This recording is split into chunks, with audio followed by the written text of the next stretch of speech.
मैं रेणु महाजन अपने YouTube channel पर आपका स्वागत करती हूँ।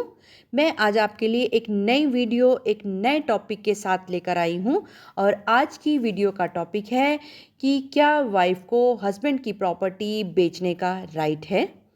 ये बहुत ही इम्पॉर्टेंट टॉपिक है और इस पर अभी मद्रास हाई कोर्ट ने लेटेस्ट जजमेंट दिया है।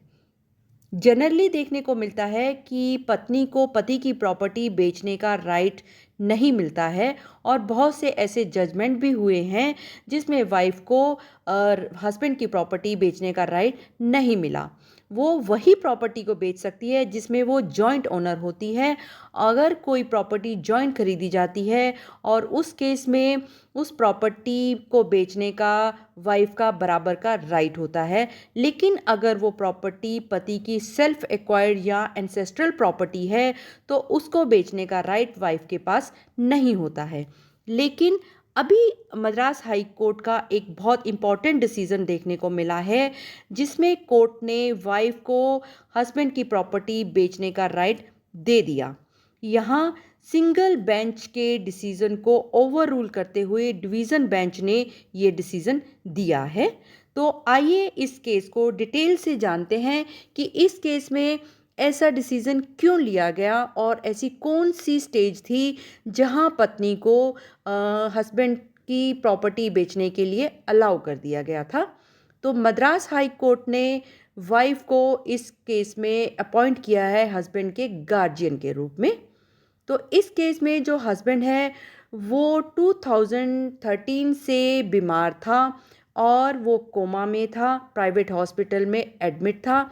अब तक परिवार के पास जितने पैसे थे वो सारे उसके इलाज में खर्च कर चुके थे। परिवार के पास अब पैसा भी नहीं बचा था और इस कंडीशन में वाइफ और बच्चों को बहुत सफ़र करना पड़ रहा था। इसलिए वाइफ ने एक रिट पिटीशन फाइल की थी मद्रास हाई कोर्ट के सिंगल डिवीज़न बेंच के सामने कि हस्बैंड की प्रॉपर्टी को मोर्टगेज या लीज पर या बेचने का राइट दिया जाए। लेकिन सिंगल बेंच ने इस पिटीशन में राइट देने से मना कर दिया और फिर वाइफ ने इस केस को डिवीज़न बेंच के सामने चैलेंज किया। डिवीज़न बेंच ने इसे अलाउ किया कि एज ए गार्जियन वाइफ इस प्रॉपर्टी को मोर्टगेज या लीज पर भी दे सकती है और अगर ज़रूरत लगे तो वो उसको बेच भी सकती है। इस केस की सुनवाई डिवीज़न बेंच कर रही थी जिसमें division bench of justices GR. Swaminathan and justice PB. Balaji ने सिंगल बेंच के डिसीजन को जो अप्रैल 23, 2024 में हुआ था उसे डिसमिस कर दिया और इस केस में फैक्ट्स जो थे वो बिल्कुल क्लियर थे। जो हस्बैंड था वो 2013 से हॉस्पिटल में कोमा में था और उसके इलाज पर सारा पैसा लग चुका था और उसे घर भी लाया जा चुका है और फर्दर भी इलाज के लिए पैसों की ज़रूरत है और हस्बैंड के केयरटेकर की भी ज़रूरत है। इस केस में उनके 2 बच्चे हैं जो मेजर थे।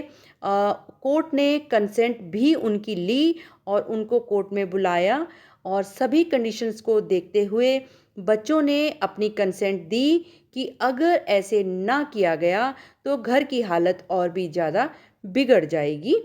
तो उनका इलाज भी ज़रूरी है और पैसे भी नहीं थे। इस केस में वाइफ ने कोर्ट से इसे अलाउ करने की रिक्वेस्ट की।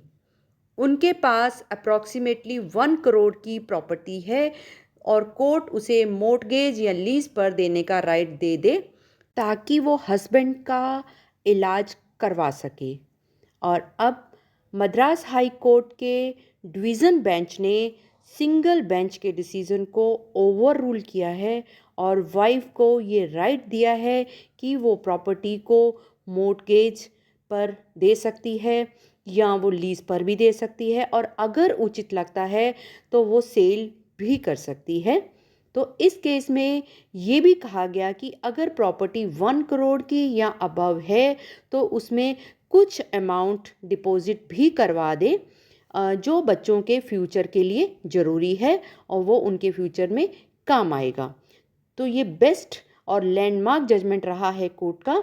आप लोग इस जजमेंट से कितना एग्री करते हैं कमेंट कर कर अपना पॉइंट ज़रूर शेयर करें। मेरी वीडियो को अगर आपने पसंद किया है तो मेरे इस चैनल को लाइक, शेयर एंड सब्सक्राइब ज़रूर कीजिए। मेरी वीडियो को एंड तक देखने के लिए आपका बहुत बहुत धन्यवाद।